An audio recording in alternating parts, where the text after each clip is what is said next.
Et toi? Oui, toi, t'as toujours rêvé d'être dans le marché boursier, mais tu n'y connais pas grand-chose ou t'as pas d'argent? J'ai peut-être le jeu pour toi. L'école du jeu, en partenariat avec la boutique L'Imaginaire. Au-delà de vos attentes.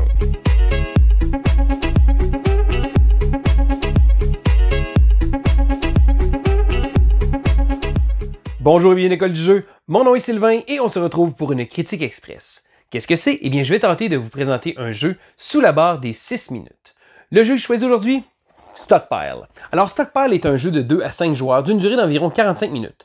C'est un jeu qui a été fait par la compagnie Nuavo Games qui a pas vraiment sorti énormément de jeux sur le marché. Et qu'est-ce que c'est le jeu? Eh bien, c'est le thème qui me plaisait beaucoup parce que c'est un jeu accessible qui traite de marché boursier. Et là, souvent, lorsqu'on parle de marché boursier, on va souvent penser à des jeux de stock market, des jeux de gestion plus intenses, des gros jeux. Stockpile le fait, mais très accessible. Mais ce n'est pas parce que c'est accessible que ça veut dire que c'est un jeu ordinaire. Pas du tout. Même que j'ai trouvé que ce jeu-là se démarquait énormément de beaucoup d'autres, de par son thème, oui, mais de par ses mécanismes qui sont bien faits.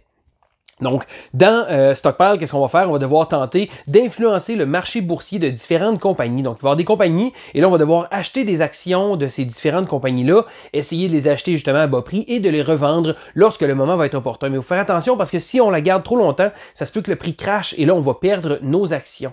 Donc, comment ça fonctionne le jeu? Eh bien, tout le monde va avoir une petite dose d'informations secrètes en début de tour. Donc, à chaque début de tour, les compagnies vont être modifiées, les différentes compagnies vont modifier selon certains barèmes. Donc, dans le jeu de base, les compagnies vont toujours être modifiées selon le même standard. Donc, une compagnie va avoir plus 2, deux compagnies vont avoir plus 1, une autre compagnie va avoir moins 1, etc. Cependant, dans une extension que je juge presque indispensable, donc la première extension de ce jeu-là, Continuing Corruption, eh bien, ça va rajouter un système de dés qui va modifier ces paramètres-là. Mais là, je ne veux pas trop m'emballer sur l'extension. Je vous parle du jeu de base parce que malgré le fait que les changements sont standards, eh bien, ça fait en sorte que c'est quand même bien amusant. Donc, qu'est-ce qui va se passer? Eh bien, on va savoir une petite bride d'information, à savoir telle ou telle compagnie, elle va monter ou va descendre. Mais là, tous les joueurs ont une petite bride d'information et on va devoir essayer de voir un peu à travers eux parce que lorsque ça va être notre tour, on va pouvoir également choisir de vendre certaines actions avant que le marché soit influencé. Mais, comment on va acquérir ces cartes-là? Eh bien, il y a un système de petites calculatrices qui sont placées en dessous. Donc, en début de tour, chaque joueur va avoir deux petites cartes qu'il va devoir placer sur une de ces calculettes-là.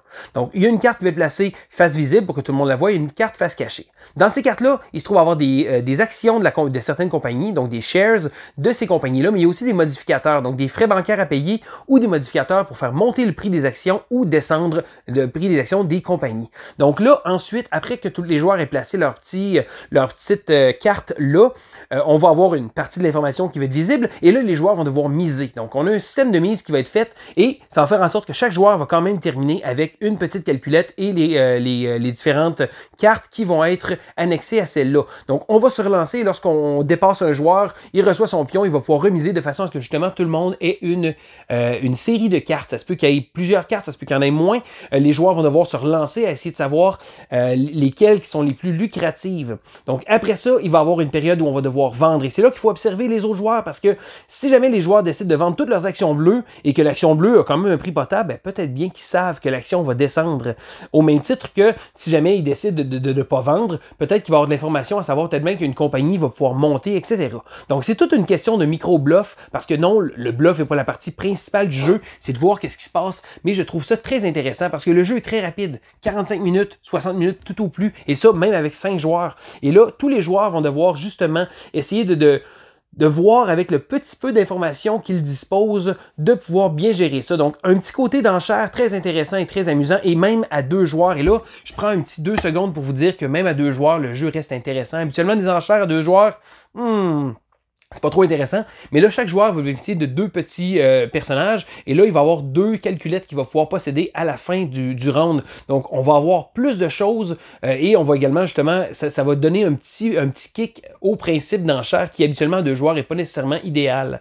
Mais ça reste que, malgré le fait que je le suggère à plusieurs joueurs, donc certains que 3, 4, 5 joueurs, c'est toujours amusant, mais même à 2 joueurs, j'ai été quand même surpris de ce jeu-là, qui, habituellement, c'est pas le type de jeu qu'on a qu'on est porté à croire que ça va être bon à 2 joueurs. Mais sinon, je trouve que le thème est tellement bien rendu parce que oui, les prix des compagnies se modifient, on essaie d'alterner ça, et là, le jeu vient avec 2 plateaux, en fait, un plateau réversible. D'un premier côté, les compagnies sont tous identiques, mais de l'autre côté, les compagnies ont différentes valeurs. Et là, il y a certaines compagnies qui vont atteindre leur point de non-retour plus rapidement, donc qui vont monter, qui vont payer beaucoup plus, mais que ça se peut que à l'inverse, les prix montent moins haut. Donc, chaque compagnie va être un peu différente, ça rajoute un peu de variété. Personnellement, je suggère fortement le côté avancé du plateau de joueurs. Et là, dans le jeu, il y a également là, différents modules qui viennent. Et là, il y a eu 2 extensions qui sont sorties. Après, je dirais que la première extension est vraiment un must. Là. Un coup qu'on a joué une couple de parties, qu'on comprend bien le concept. Mais la deuxième extension, je ne l'ai même pas achetée parce que c'est des modules supplémentaires. Et même là, on va choisir quel mélange de modules on va décider de faire. Donc, pour ma part, Stockpile, un jeu très accessible, avec un thème qui me plaît énormément, un jeu que je vous suggère fortement si vous ne le connaissez pas. C'est un jeu qui est quand même méconnu et que j'aimerais beaucoup que les gens connaissent un peu plus. Donc c'était Sylvain, à l'école du jeu, et on se dit à la prochaine!